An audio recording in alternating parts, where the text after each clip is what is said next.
सन 1835 में भारत के पूर्वोत्तर में एक जाबाज व शूरवीर बल का जन्म हुआ जिसे जाना गया कछार लेवी के नाम से।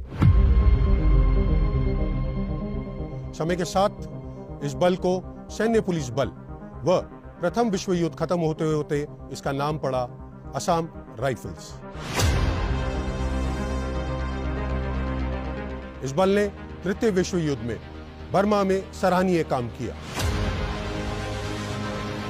स्वतंत्रता के तुरंत बाद उत्तर पूर्व के राज्यों में बढ़ते हुए अलगाववाद व उग्रवाद से निपटने के लिए इस बल की कई टुकड़ियों को यहां पर तैनात किया गया। 1962 भारत चीन युद्ध, ये वही बल है जिसकी टुकड़ियों ने आक्रमण का सामना सबसे पहले किया। 1965 और 71 भारत पाक युद्ध के दौरान इस बल को उत्तर पूर्व राज्यों में सुरक्षा की जिम्मेवारी दी गई। श्रीलंका में इस बल ने अपनी 2 टुकड़ियों को तैनात किया, जहां इनकी जाबाजी और साहस से सबको हैरान कर दिया। 1990 के दशक में जम्मू और कश्मीर में उग्रवाद उन्मूलन कार्रवाई के लिए इस बल की टुकड़ियों को तैनात किया गया। वहां भी इस बल ने अपने जाबाजी से सबको चौंका दिया। यही है असम राइफल्स।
विद्रोहियों की गतिविधि के बारे में जानकारी हासिल करना ताकि विद्रोही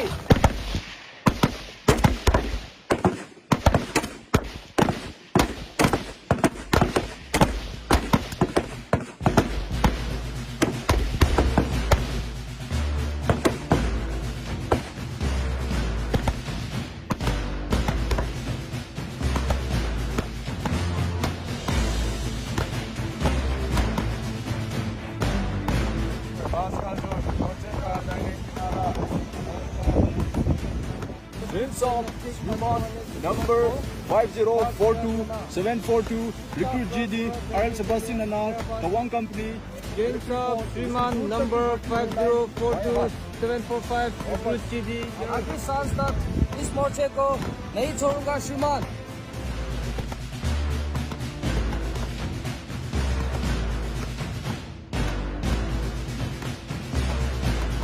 सर ये स्टैंड टू क्या है? ये स्टैंड टू हम क्या करते हैं, कैंप की सिक्योरिटी के लिए करते हैं। और रिक्रूट्स को कैसे सिखाया जाता है? रिक्रूट को इसको पहले हम क्लास में सिखाते हैं, उसके बाद फिर ग्राउंड में हम उसको प्रैक्टिकल कराते हैं।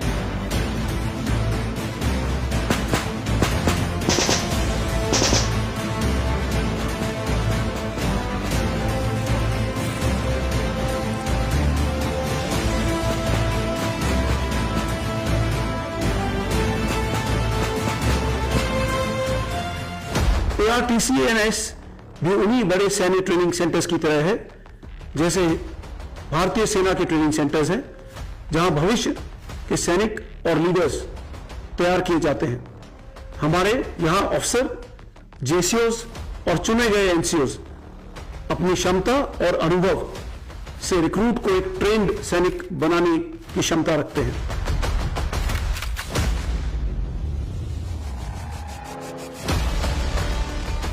सर हम जानना चाहेंगे असम राइफल्स में जो ट्रेनिंग होते हैं, ये ARTCS ये क्या है? Assam rifles training centre and school जी, जैसा कि नाम से ही जाहिर है, इसके दो कंपोनेंट्स हैं, जिस सेंटर और स्कूल। जो सेंटर कंपोनेंट है उसका प्राइमरी रोल है रिक्रूट ट्रेनिंग, यानी कि एक रिक्रूट का ट्रेन सोल्जर या एक राइफलमैन या राइफल वुमन बनने तक का जो सफ़र है जी, वो ट्रेनिंग सेंटर के अंदर होता है। और जो स्कूल कंपोनेंट है उसका रोल है जो हमारे ट्रेन सोल्जर्स जी, यानी कि इन सर्विस ट्रेनिंग जो असम राइफल्स के अंदर होती है वो स्कूल कंपोनेंट के अंदर होती है। बेसिक ट्रेनिंग जो कि 28 हफ्ते का होता है। 28 हफ्ते बेसिक ट्रेनिंग करने के बाद रिक्रूट को 3 हफ्ते का ब्रेक दिया जाता है, यानी कि छुट्टी दी जाती है जब वो घर जा सकता है जी। और वापस आने के बाद फिर वो एडवांस ट्रेनिंग करता है जो कि 12 हफ्ते की होती है। और 12 हफ्ते ट्रेनिंग खत्म करने के बाद फिर 1 हफ्ता उसे मिलता है अटेस्टेशन की तैयारी करने के लिए। यानी इस प्रकार टोटल 44 हफ्ते की ट्रेनिंग करके एक रिक्रूट एक राइफलमैन या राइफल वुमन बनता है और उसके बाद अपनी अपनी यूनिटों में जाता है। Charlie 1 for control over। Counter ambush और सर्च की कार्रवाई के दौरान हमने 3 विद्रोहियों को मार गिराया और हमने एक 7.62 LMG, एक मैगजीन, 2 AK-47 और 3 मैगजीन रिकवर किया है। हमारा अगला आदेश क्या है? ओवर।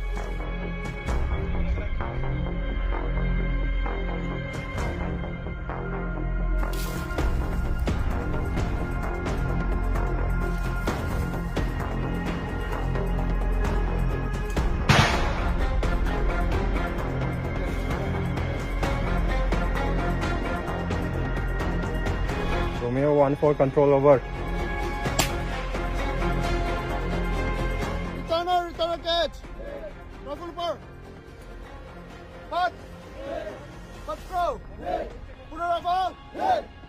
घना अंधेरा डिफिकल्ट होता है, हाथ में बंदूक लेके वो लोग तैनात होते हैं।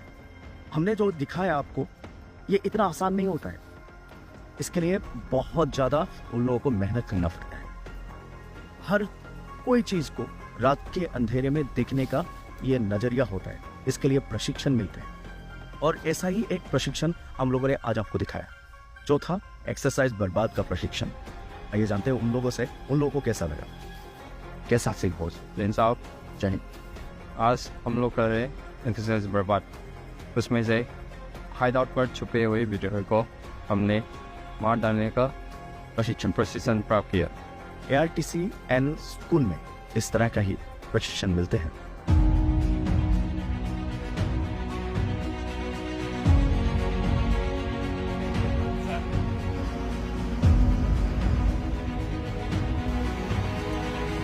अभी हम कैंप में पहुंचने वाले हैं।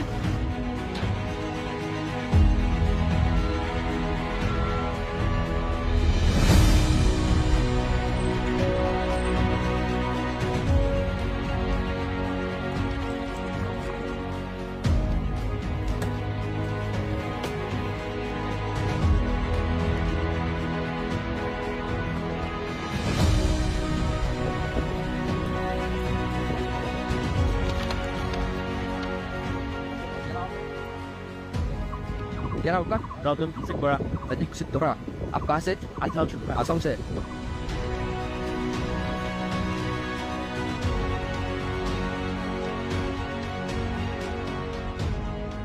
नया रिक्रूट के लाइफ पे लगा हुआ वो, ये भर्ती होने वाले हैं। पहले से जो काम कर रहे हैं उन लोगों का भी एक्सपीरियंस जानना चाहूँगा। अभी हम लाइन पे लगे हैं। Thank you so much madam. हम बात भी करना चाहेंगे जो पहले से यहाँ है। Madam excuse me. जैन साहब। जैन, आपका नाम क्या है? रिक्रूट GD कशिश शर्मा। रिक्रूट GD कशिश शर्मा, लेकिन आपका नाम तो कशिश शर्मा है, ये कैसे पड़ा? कशिश शर्मा सिविल लाइफ में मेरा नाम था, पर रिक्रूट GD जब मैं असम राइफल्स में आई तब मुझे एक रैंक मिला। अभी कैसा लग रहा है? देखिए आपके सामने आप भी ऐसे ही आए थे पहले, जी अब आपका इतना दिनों का ट्रेनिंग चल रहा है, जी। क्या दिख रहा है आपको? अंतर कुछ दिख रहा है? अपने पुराने दिन याद आ गए, जब हम आए थे हमारे भी बाल ऐसे ही लंबे थे, अब कटवा दिए। तो कैसा लगता है? बुरा लगता है क्या? स्टार्टिंग में तो बहुत बुरा लगा था जब हमारे लंबे बाल काटे, बट फिर जब हमारी ट्रेनिंग शुरू हुई तब समझ में आया कि हाँ नहीं ये ठीक था। अभी पूरा कंफर्टेबल है बाल के साथ? अच्छा, इंस्पिरेशन कहाँ से मिलती है आप? मेरे फादर भी पहले असम राइफल्स में थे, तो उन्हें देख देख के मुझे बहुत मतलब अच्छा लगता था, बहुत इंस्पायर हुई मैं उन्हें देख के। अब ऐसा फील हो रहा है यहाँ आके कि नहीं बहुत अच्छा है, मोटिवेशन मिल रहा है यहाँ आके हर एक चीज़ करके।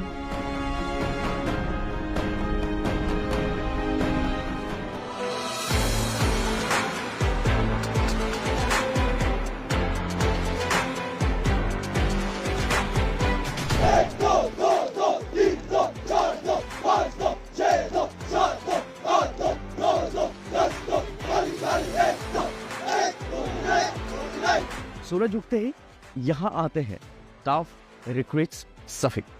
यहाँ से शुरू होता है दिन का कार्यक्रम।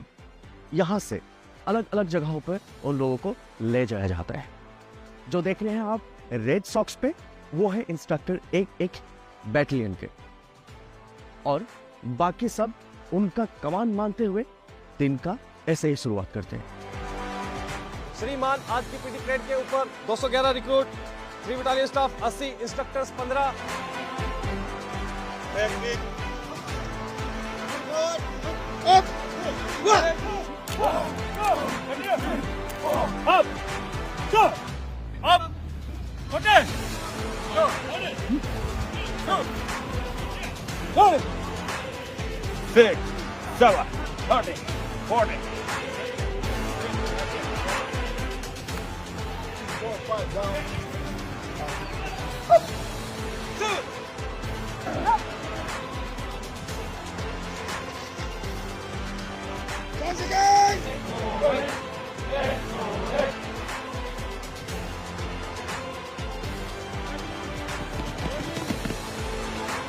सर, पीटी में सबको आना होता है? सभी को आना होता है, nobody is excused except for somebody who is on duty, या फिर वो बीमार है जी, डॉक्टर ने उसको रेस्ट करने के लिए बोला है। Apart from that everybody comes to PT.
Basically ma'am, हम पीछे जो देख रहे हैं ये क्या है?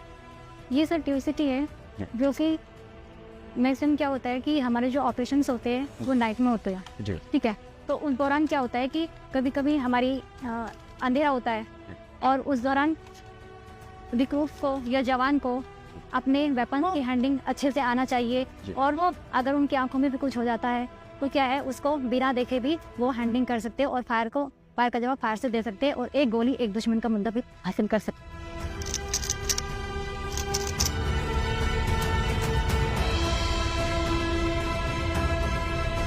Make it happen, shock everyone. तो यहाँ जो गोली चलाते हैं, हम लोगों को भी मैकेनिज्म पता नहीं है कि गोली कैसे चलती है, गोली चलाने के बाद अंदर क्या होता है, उसका मैकेनिज्म क्या है। हम जानना चाहेंगे कि ट्रिगर दबाने के बाद ये अंदर का मैकेनिज्म क्या काम करते हैं। सबसे पहले हम ये चेंज लीवर की पोजीशनें होती है। चेंज लीवर की मौजूदा पोजीशन एस पर है। एस पर राइफल होने पर ये फायर नहीं करता है। आर पर करने पर सिंगल शॉट, बी पर करने पर 3 राउंड कंट्रोल ब्रस्ट, जो कि टीआरबी बॉक्स के नाम से जाना जाता है। ये है टीआरबी बॉक्स। ये देखिए ओरिजिनल में जैसा होता है, धीरज सर ने वही बताया। ये अंदर का जो मैकेनिज्म है बाहर उन लोगों को सिखाया जाता है।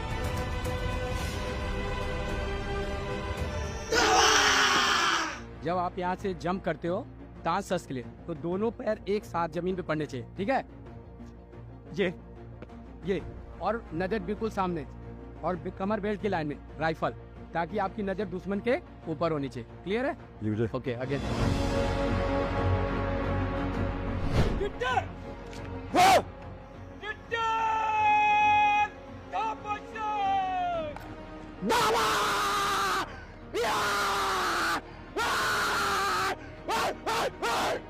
चलकर हमले की मिलीजुली कार्रवाई शुरू किया।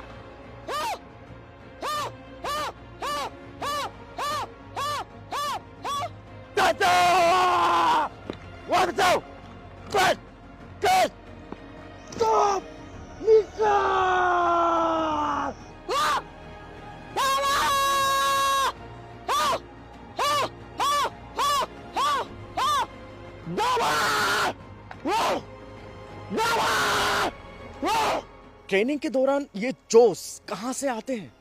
पहले जब हम आए थे तब तो हम आम इंसान थे, कुछ भी नहीं आता था हमें। ये राइफल भी हमें बहुत भारी लगता था, ऐसा लगता था कि बहुत बड़ा पत्थर उठा लिया हुआ, ऐसा लगता था। ट्रेनिंग के दौरान सब सिखाया जाता है यहाँ पे कि हमें ट्रेन किया जाता है कि दुश्मन से लड़ने के लिए हम कैसे लड़ सकते हैं। लड़ाई के दौरान जब दुश्मन से मुठभेड़ हो जाते हैं या हमारे पास एमिनेशन खत्म हो जाते हैं, तो हम तब बेनेट की इस्तेमाल करते हैं। एक आरएल डेड फायर की कार्रवाई किस प्रकार से करता है, इसी का नमूना मैं नंबर 1 की हैसियत से लॉन्चर पर बयान के साथ दूंगा। नंबर 2 का काम करने के लिए रिक्रूट बसेरा स्थान ले। नीलिक पोजीशन, उठा launcher side bag rifle container. Kneeling position, उठा launcher rifle side bag container.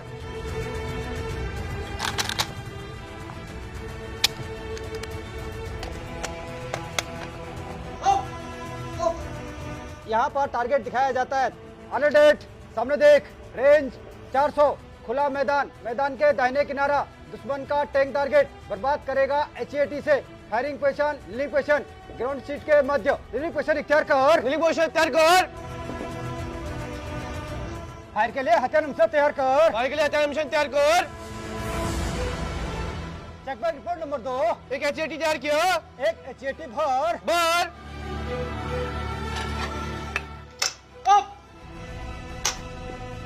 और राउंड फायर हो जाता है।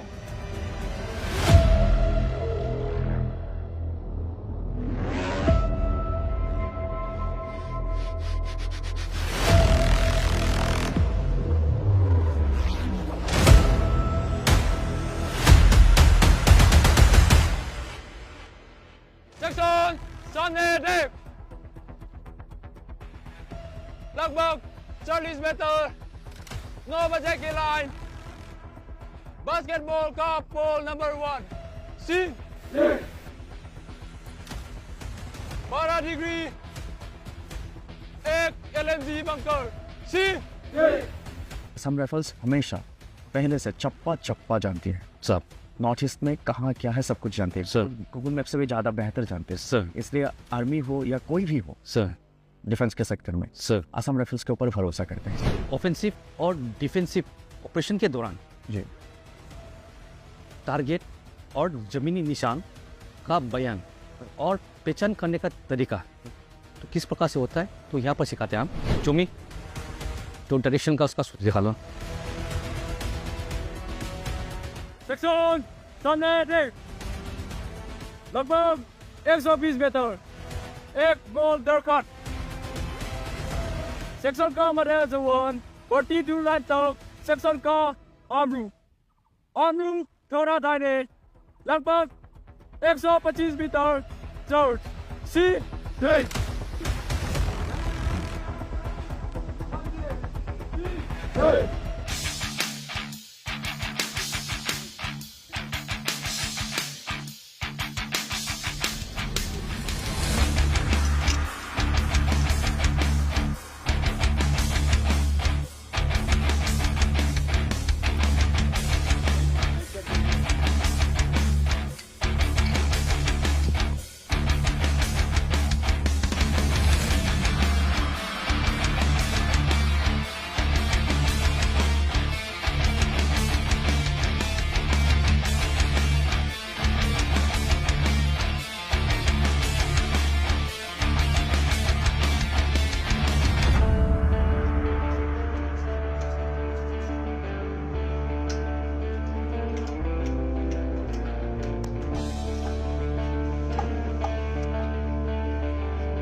ये सेंटर असम राइफल्स की स्पोर्ट्स टीमों को भी ट्रेन करता है। आज असम राइफल में 11 इंटरनेशनल खिलाड़ी और 90 नेशनल लेवल के खिलाड़ी हैं।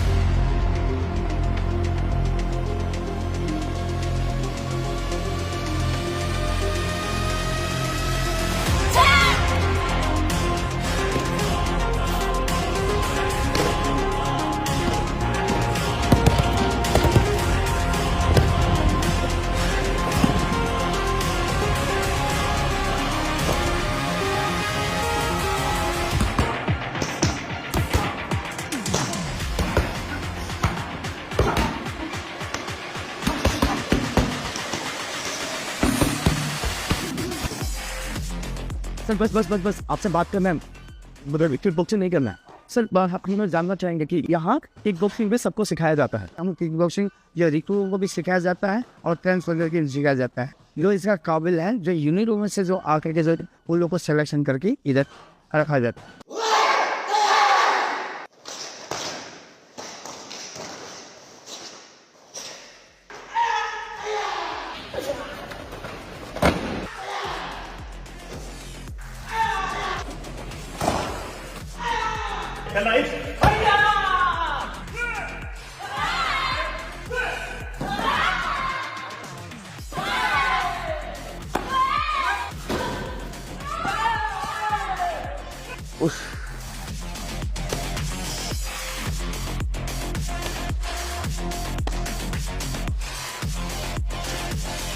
तो सर हम और नहीं कर सकते। आपसे पूछना चाहूँगा सर, यहाँ पर कब कब सिखाया जाता है sir? Preparation sir, morning parade होता है सर हमारा। हाँ, जैसे पीटी परेड होता है स्पेशल इनको स्पोर्ट्स के लिए यहाँ फौज में एक्सक्यूज की दिया जाता है। और रिक्रूटमेंट अभी स्पेशल स्पोर्ट्स कोटा फौज में आ रहा है सर जी, गुड, जो कि बिल्कुल नेशनल इंटरनेशनल मेडलिस्ट जो भी प्लेयर है तो उनको अपॉर्चुनिटी दिया जाता है कि फौज में आके अपना गेम को और डेवलप करें। जी जी जी। इसको यहाँ आने के बाद एक प्लेटफॉर्म मिल जाता है कोई भी प्लेयर को जी, फाइनेंशियली सपोर्ट मिल जाता है, इक्विपमेंट हाँ एवरीथिंग मिल जाता है। एवरीथिंग यहाँ से गवर्नमेंट से अप्रूव हो जाता है। यहाँ पे मोरल और हाई हो जाता है। और थैंक यू।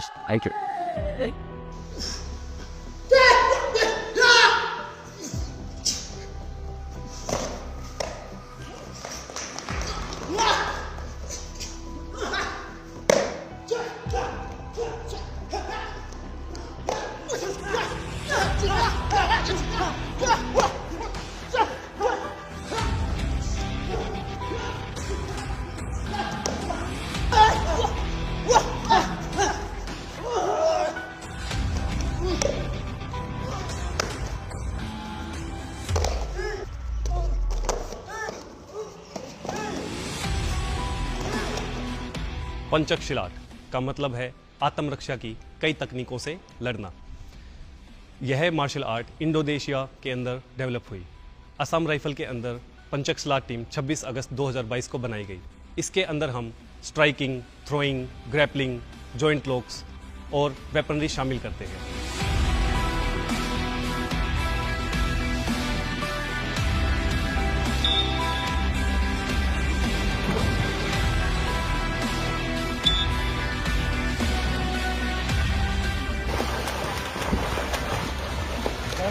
दोनों पैरों को फ्री स्टाइल किकिंग करते हुए आगे एडवांस करेंगे।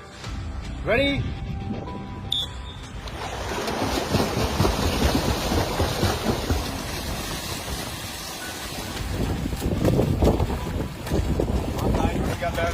पंजा की टेक है।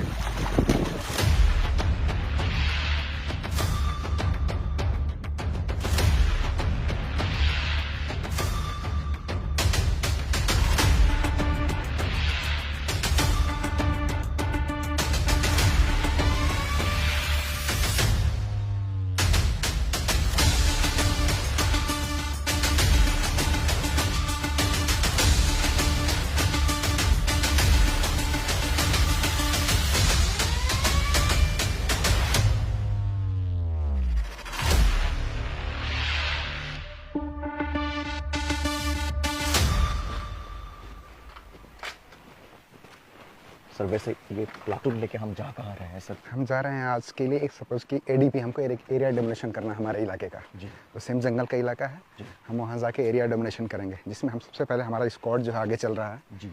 आगे कहीं भी कोई इंसर्जेंट मिल सकते हैं जी जी। तो विद्रोही से हालात निकलने हमारा स्क्वाड टैक्टिकली मूव कर रहा है। बिल्कुल हमारे पास एक सेक्शन मूव कर रहा है सर। सेक्शन जी। सेक्शन में कितने लोग हैं सर? सेक्शन में अभी 6 लोग हैं हमारे पास। हाँ जी, अभी 6 लोग मूव कर रहे हैं हमारे 4 लोग से। तो आगे जैसे ही हमको कोई विद्रोही दिखाई देगा हाँ सर, तो तुरंत हमारे यहाँ पे भी ट्रेनिंग के दौरान मैं इसको कमांड दूंगा हाँ। कि कौन सी पोजीशन से और कौन सा फायर करना है। तो इंसर्जेंसी में कहीं भी हमको विद्रोही मिल सकते हैं इंसर्जेंट। जी जी जी जी। तो इसके लिए हम तैनात हो हैं बिल्कुल। हम जो भी हरकती मूवमेंट कॉलम होता है उसको आँख और कान कहते हैं, जो हमारा आगे वाला बंदा चलता है सर। जी। ये जिस हिसाब से पोजीशन लेगा हाँ। बाकी का पीछे का ट्रुप सेम वैसे पोजीशन ले लेगा। बाएं दुश्मन लाइन पोजीशन।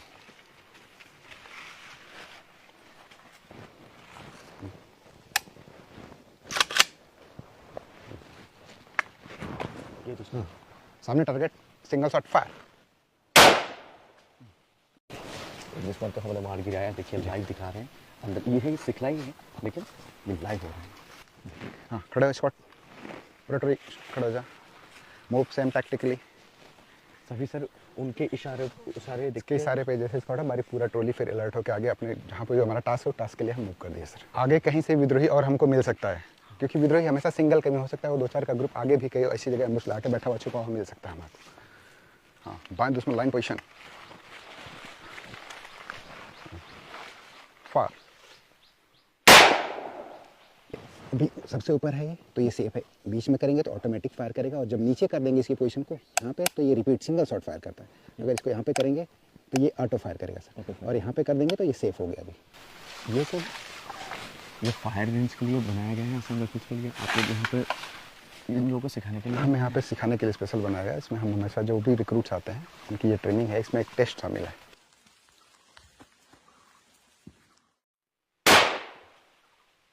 बेसिक ट्रेनिंग करने के बाद जब एडवांस मिलिट्री ट्रेनिंग आता है तब इस प्रकार से इनको जंगल लाइन शूटिंग में हम लाइव फायरिंग कराते हैं। चलो थोड़ा इस तरह का काम थोड़ा दिक्कत होता है ना, क्योंकि हाँ, ऊपर चढ़ाई में दिक्कत, ऊपर से अगर विद्रोही बैठा हुआ है तो हमको दिखाई नहीं देगा, इसलिए हमको यहाँ पे और ज़्यादा चौकन्ना होकर चलने की ज़रूरत पड़ती है।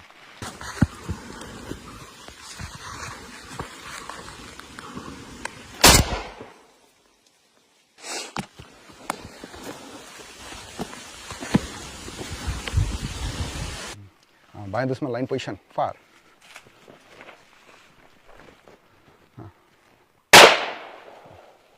इनको ये सिखलाई दिया जाता है कि फायर कैसे करना है, पोजीशन कब से पकड़नी है और कौन सी पोजीशन में हमको कैसी आड़ मिले उस हिसाब से हम पोजीशन पकड़ते हैं। हम झटपट से जानना चाहेंगे सर इसमें क्या होता है? इसमें इनका बैटल ऑर्डर होता है सर, बैटल बैटल सामान होते हैं इसमें। जी जी सर। और 20 स्केल का सामान होता है। खाने का सामान वगैरह वो लोग लाते हैं? खाने का सामान इसमें नहीं होता सर, पीने के लिए पानी बोतल होता है, वाटर बोतल, बाकी इनका 20 स्केल का सामान होता है इसमें। जी। और इन लोगों को कैसे पता होता है कि किधर देखना है, क्या करना पड़ता है? वो पूरा ट्रेनिंग के दौरान? ट्रेनिंग के दौरान हम इनको सिखाते रहते हैं कि आपको कैसे हरकत करनी है, कौन सी पोजीशन में हरकत करनी, कौन सी फाइल में, जंगल में इलाका कैसा, अगर हमको सिंगल पतला रास्ता है तो सिंगल फाइल फॉर्मेशन में हरकत करेंगे। जी। जिस इलाके ज़मीनी बनावट को देखते हुए हम उनको कैसी हरकत करनी, चीज़ों को सिखाते रहते हैं। और सर ये बंदूक क्या है? ये बंदूक के बारे में लास्ट में जानना चाहेंगे। ये बंदूक है सर 7.62 mm AK-47। इसका खासियत क्या है सर? ये इससे हम 400 मीटर तक निकलने वाले दुश्मन के ऊपर इफेक्टिव फायर कर सकते हैं। ये से हम सिंगल शॉट और ऑटोमेटिक फायर करके दुश्मन के ऊपर भारी मात्रा में फायर कर सकते हैं। इसमें रोके बहुत ही कम पड़ती है और बहुत ही इफेक्टिव हथियार है सर।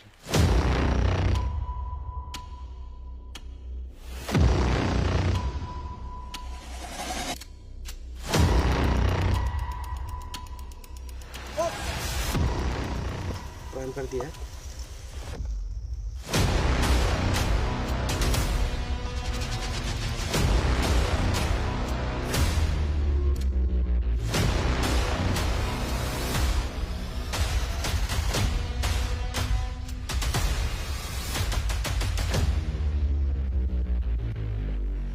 चलिए इस बार आपको दिखाते हैं कि ग्रेनेड कैसे फायर करते हैं और ग्रेनेड फायर करने के लिए क्या क्या प्रिकॉशन लेना पड़ता है।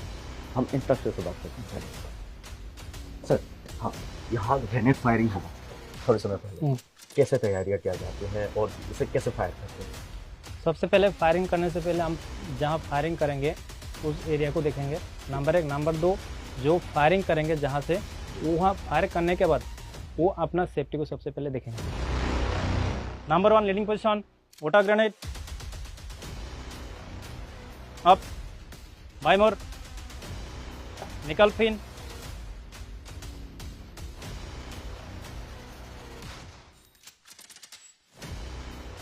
Firing position. Fire. Down.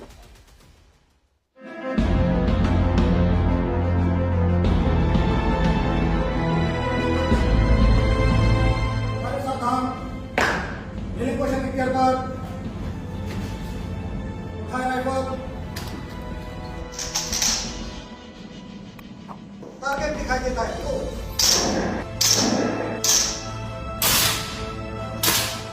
Sir ये सिमुलेटर के बारे में जानना चाहूँगा सर, ये कैसे काम करते हैं और ये क्या हेल्प करते हैं रिक्रूट के ट्रेनिंग? ओके, यह advance weapon training simulator tactical है, जिससे हम असम राइफल रिक्रूट्स को सटीक निशानेबाजी, सामरिक युद्ध कौशल और युद्ध तत्परता सिखाते हैं।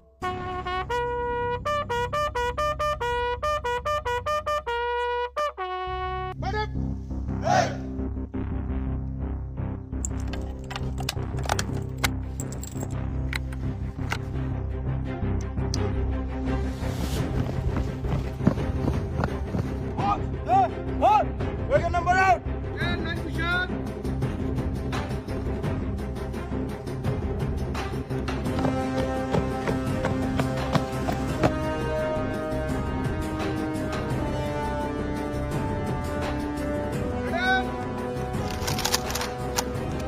सामने टारगेट, अपने अपने टारगेट पर 4 राउंड सिंगल शॉट।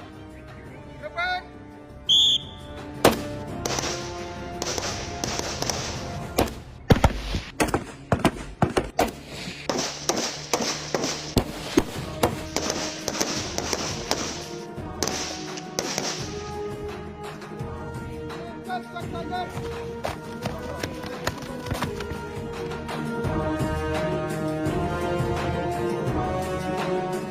व्हाइट वाला व्हाइट में, कंबाइंड वाला कंबाइंड वाला।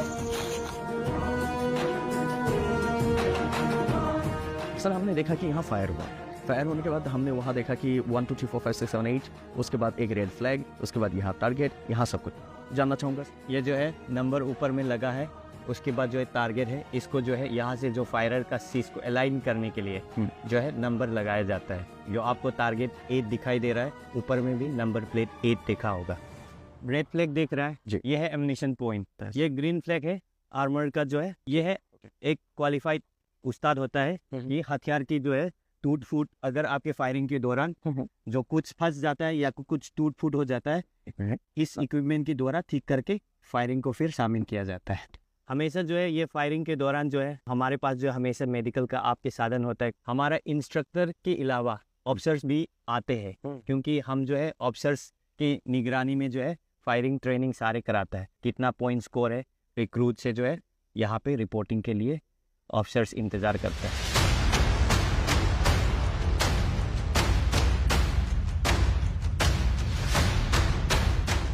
Kilo 8 alpha 4 kilo 8 echo message over. Kilo 8 alpha message pass over. Alpha 4 echo section target grid reference 5-8 सिवर height 200 metre oscar tango 3-6 degree fire over. Height 200 metre oscar tango 3-0 degree fire wait. Numbers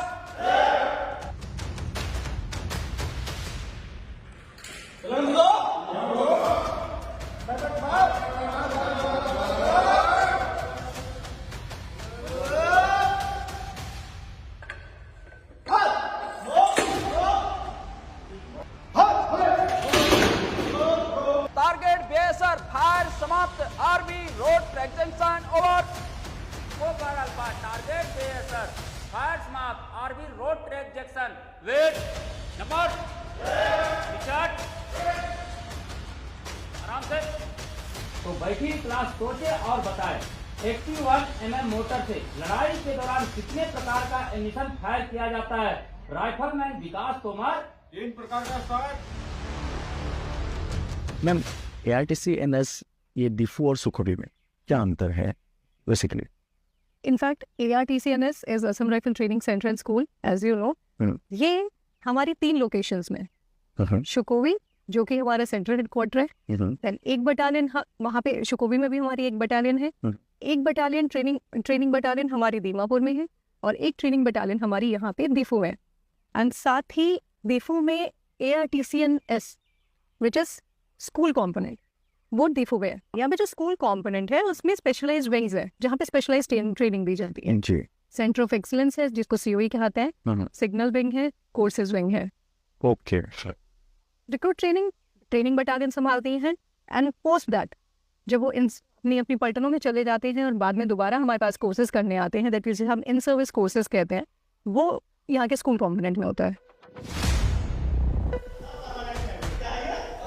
इसके बाद ये वाला जो हिस्सा है ये इसको बोलता है वन वे चेक वाल। क्या बोलता है इसको? वन वे चेक वाल। तो स्टार्ट करने पर स्टार्टर फ्लाईव्हील के साथ क्रैंकशाफ्ट की गुड्डा के दौरान कंबशन चेंबर के जब एक बार क्लच को दबाया जाता है दिया जाता है, उस समय गियरबॉक्स के अंदर में साइक्रोनाइजर स्लीव दोहराते समय स्टीयरिंग व्हील से लेके स्टीयरिंग व्हील क्लॉकवाइज हरकतें किया जाता है। इस समय स्टेइंग रोड क्लॉकवाइज रोड आगे करकर गाड़ी खराब होता है तो लगभग उससे ठीक किया जाता है, लेकिन उसके लिए ट्रेनिंग लेना पड़ता है। इसके बारे में विस्तार रूप से आपसे जानना चाहूँगा। अगर आप सामान्य तौर पर देखें तो कहीं भी सिविल में हर कोई गाड़ी चलाता है, लगभग आज की डेट में सभी के पास गाड़ियाँ हैं। हमारे लड़के भी पहले से गाड़ियाँ चला रहे होते हैं जी। लेकिन ड्राइविंग एंड मेंटेनेंस जब बात करते हैं हम उनको सिखाने की, तो उसमें हमें उन्हें ये बताना होता है कि ऑपरेशनल इलाके में जहाँ पर फेलियर का ऑप्शन नहीं है जी, किस तरीके से सेफ्टी के साथ आप अपनी गाड़ी चलाएंगे, ज़रूरत पड़ने पर खराब होने पर उसको रिपेयर करेंगे।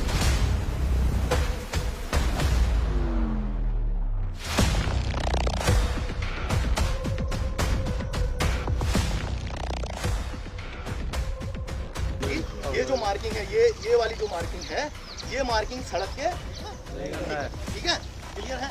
ये क्या बनेगी सड़क के बीचों बीच इक्विपमेंट के लिए कि सभी को सफिशिएंट प्रैक्टिस दे पाए। मगर हम आपको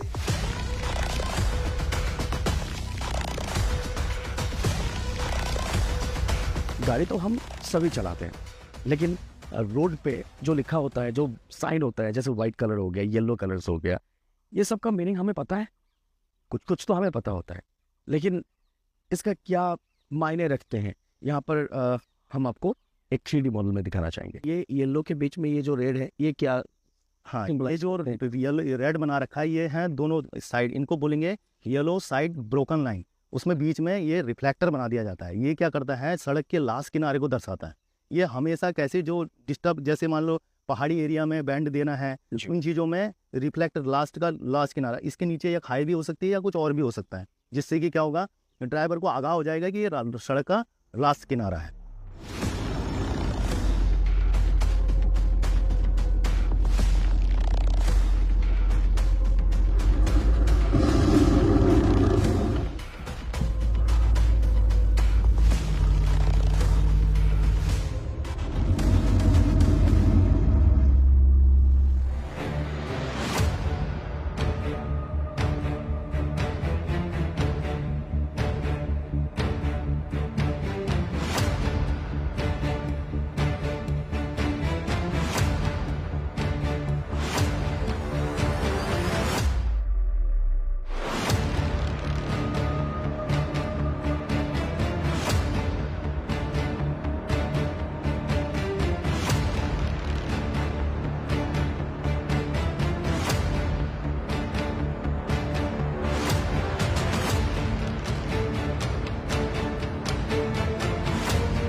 काउंटर इंसर्जेंसी के बारे में आपसे जानना चाहूँगा और इस इंस्टीट्यूट के बारे में भी जानना चाहूँगा अभी। फिलहाल हम जो है Assam rifle training centre and school के सेंटर ऑफ एक्सीलेंस में हैं। ये एक मिनिस्ट्री ऑफ होम अफेयर्स द्वारा काउंटर इंसर्जेंसी की ट्रेनिंग के लिए सेंटर ऑफ एक्सीलेंस बनाया गया है, जो कि सारे सेंट्रल आर्म पुलिस फोर्स और स्टेट पुलिस को भी ट्रेन करता है, आसाम राइफल के जवानों को ट्रेन करने के अलावा। Centre of excellence specially counter insurgency के अलावा सारे स्पेशलाइज ट्रेनिंग पर ध्यान देता है, जैसे कमांडो ट्रेनिंग हो गया, IDBD ट्रेनिंग हो गया, स्नाइपर ट्रेनिंग हो गया, इन सब पे हमारा ज़्यादा ध्यान रहता है।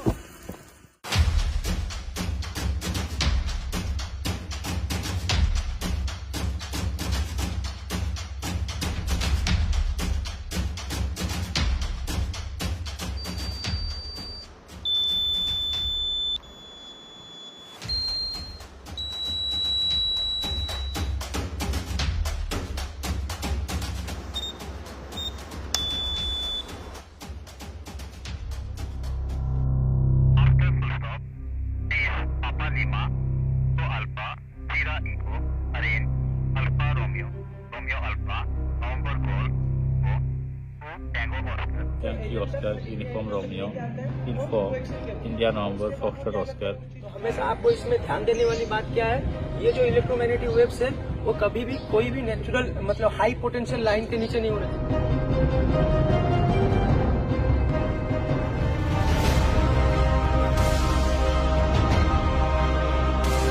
सिग्नल स्विंग ट्रेनिंग सेंटर बहुत मायने रखते हैं ये, क्योंकि इसी से तो उन लोगों को सिग्नल्स मिलते हैं, इसी से उन लोगों को पता चलता है कि क्या करने वाले हैं, कहाँ सिग्नल भेजते हैं। और कुछ शायद आपको भी मालूम होगा, कुछ हमें भी मालूम है, लेकिन ज़्यादातर हमें सब कुछ पता नहीं होता है कि एक सिग्नल्स के अंदर उन लोगों को कैसे ट्रेनिंग दिया जाता है। क्योंकि हम अभी डिफो से आप लोगों को दिखा रहे हैं, यहाँ एक्सपर्टीज़ होते हैं, ट्रेनिंग वहाँ हो गया, उसके बाद जो जिसमें एक्सपर्ट है उनको यहाँ ट्रेनिंग दिया जा रहा है। सिग्नल विंग होता क्या है? सबसे पहले तो मैं आपका सब पैदल चलते चलते हम हाँ श्योर, सबसे पहले तो मैं आपका स्वागत करता हूँ, थैंक यू। सिग्नल विंग एक पार्ट है Assam rifle training centre and school. Right sir. ये रेज हुआ था 1959 में। ओके। और हमारा काम यहाँ पर है कि हम जितने असम राइफल के सिग्नल्स रिगार्डिंग कम्युनिकेशन इक्विपमेंट है उसके बारे में हम लोग ट्रेनिंग देते हैं। Right sir. हम लोग इंफॉर्मेशन टेक्नोलॉजी में पूरी ट्रेनिंग देते हैं, साइबर सिक्योरिटी के बारे में ट्रेनिंग देते हैं। ओके। साथ ही साथ में ऑप्टिकल फाइबर केबल नेटवर्क्स, उनको जोड़ना, उनको बिछाना, फील्ड कंडीशंस में उनको लगाना, पीस कंडीशंस में उनकी कम्युनिकेशंस की रिक्वायरमेंट्स देखना। जी। साथ में साइबर सिक्योरिटी एक इम्पॉर्टेंट एस्पेक्ट है, हम उसको पूरा कवर करते हैं। जी। और ये सारी की सारी ट्रेनिंग हम लोग यहाँ पर सिग्नल विंग में कराते हैं। सिग्नल विंग में कराते हैं। और ये सिग्नल विंग में हम लोगों के पास में क्वालिफाइड इंस्ट्रक्टर्स हैं जो कि अपने अपने कोर्सेज में अव्वल लेकर आए हैं, और उनको यहाँ पर आके असम राइफल्स के हर एक रिक्रूट्स को और ये सर्विस ट्रेनिंग्स को ट्रेन कराने का मौका मिला।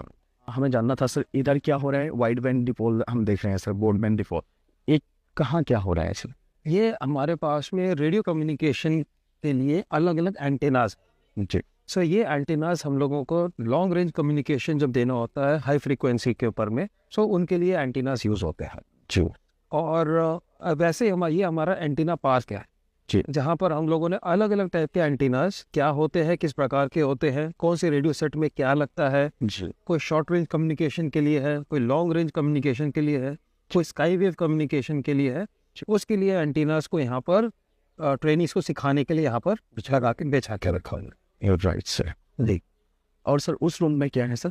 वहाँ इंजन जैसा वहाँ पर हम लोगों का पावर मैनेजमेंट की क्लासेस चलती है जी, जहाँ पर कि हमारे जो इलेक्ट्रिकल फिटर ट्रेड के जो हमारे पास में रिक्रूट्स हैं उनको इंजन के बारे में सिखाया जाता है, इंटरनल कंबशन, एक्सटर्नल कंबशन, उसके मूविंग पार्ट्स, पिस्टन कैसे काम करता है, पावर स्ट्रोक क्या होता है, उसके बारे में पूरी इंफॉर्मेशन वहाँ पर दी जाती है वहाँ पे। जी, thank you sir, thank you so much. 2x2 feet का अभी बताऊंगा आपको।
एडवांस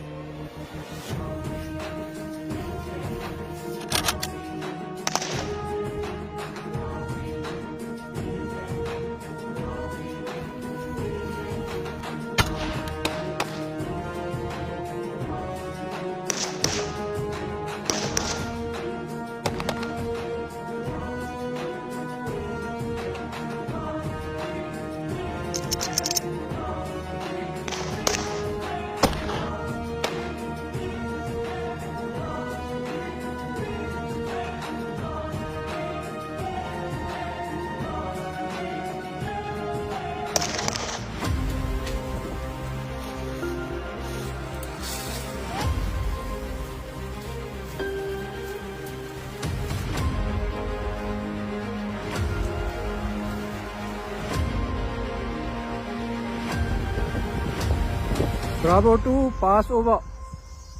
सेक्योर हो गया, over. Okay, over.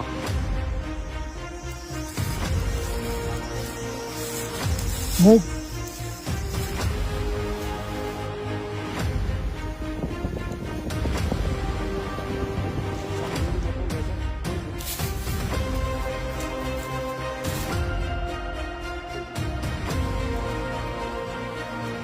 Bravo 2 for Bravo 1, over.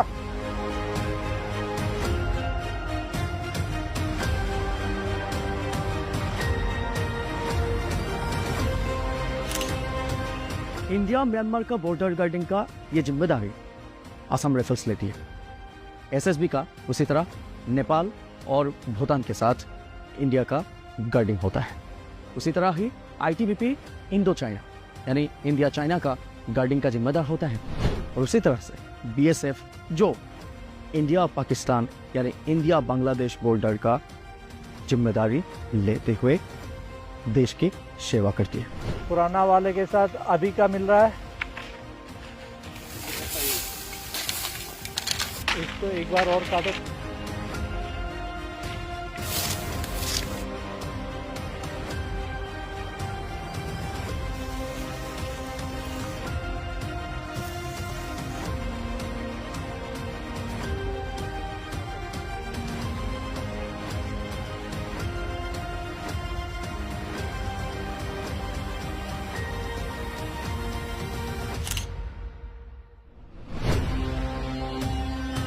Sir ये बॉर्डर वेरिफिकेशन क्या होता है? जो आप ये बॉर्डर पिलर देख रहे हैं जी, ये अपनी जगह पर है या नहीं है, उसी को सुनिश्चित करने के लिए बॉर्डर पिलर वेरिफिकेशन किया जाता है। असम राइफल्स को कौन सी जिम्मेदारी दिया गया है बॉर्डर वेरिफिकेशन करने के लिए और कब कब करते हैं आप लोग ये verification? Assam Rifles Indo Myanmar border guarding के लिए जिम्मेदार है। दोनों देशों के बीच जो आपसी संधि समझौते होते हैं उस पर निर्धारित किया जाता है कि कब कब बॉर्डर पिलर को वेरिफिकेशन करना है।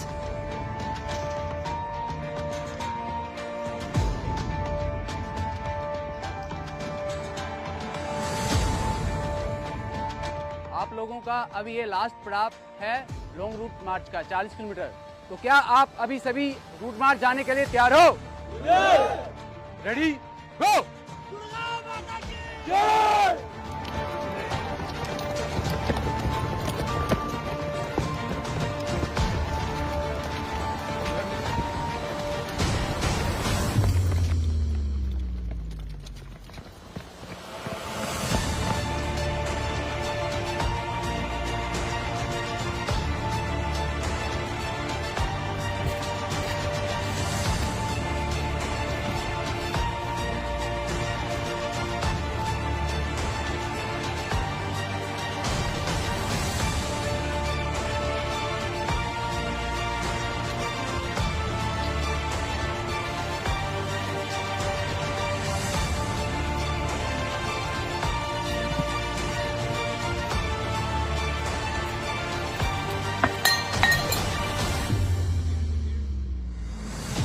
मतलब ये दिखा रहे हैं आपको, देखिए ऑलमोस्ट 6 आवर्स 6 घंटे इस तरह से रूट मार्च करके यहाँ पहला बंदा हमें दिख रहा है। उनसे बात करते हैं।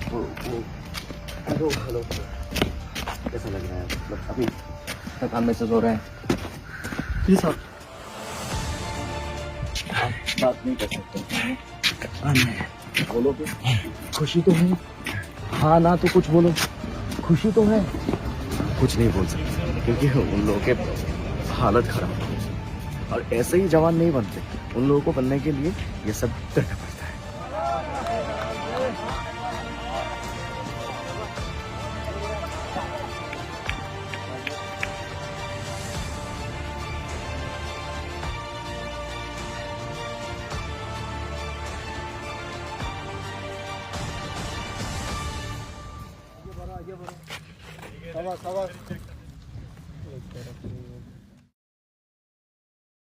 ये है बड़ा खाना। क्या है बड़ा खाना? चलिए दिखाते हैं।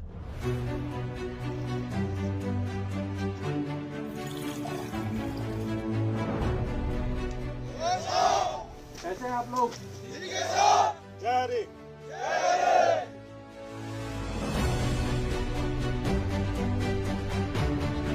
जैसा कि आप सभी जानते हैं, आज का यह मन को मजबूत बनाया और असम राइफल्स के मूल्यों, त्याग, अनुशासन।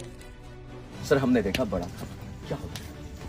बड़ा खाना जनरली जैसे 26 जनवरी होती है या 15 अगस्त होता है या यूनिट का रेजिंग डे होता है, तो उस उपलक्ष्य में बड़ा खाना किया जाता है। जैसे ये बड़ा खाना आज आप देख रहे हैं, ये रिक्रूट ट्रेनिंग का जो महत्वपूर्ण स्टेज है, इनका बेसिक ट्रेनिंग और एडवांस मिलिट्री ट्रेनिंग सब खत्म होकर के लास्ट में इनका बचता है आपका CI ट्रेनिंग कैंप। ये ट्रेनिंग कैंप आज ख़त्म हो गया है। इसको सेलिब्रेट करने के लिए इन्होंने जो मेहनत की है, उस मेहनत के फलस्वरूप इनको ये बड़ा खाना मिला हुआ है। आइए इस शाम का आनंद ले और अपने साथियों का उत्साह बढ़ाएं। आज दिल पे हाथ रख के ये कसम हम खाएं, ना झुकेंगे ना झुकेंगे ना झुकेंगे हम कभी।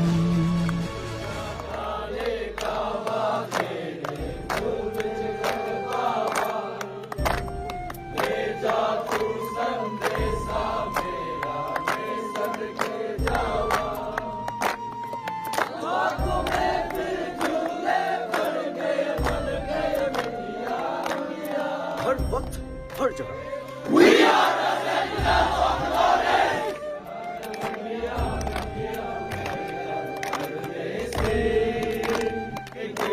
असम राइफल्स ट्रेनिंग सेंटर की स्थापना साल 1959 में मिसामारी में हुई थी। 1962 में इसे दीमापुर लाया गया और सितंबर 1994 में इसका नाम रखा गया Assam rifles training centre and school. Assam rifles का यह ट्रेनिंग सेंटर न सिर्फ असम राइफल बल्कि पूरे देश की भी शान है।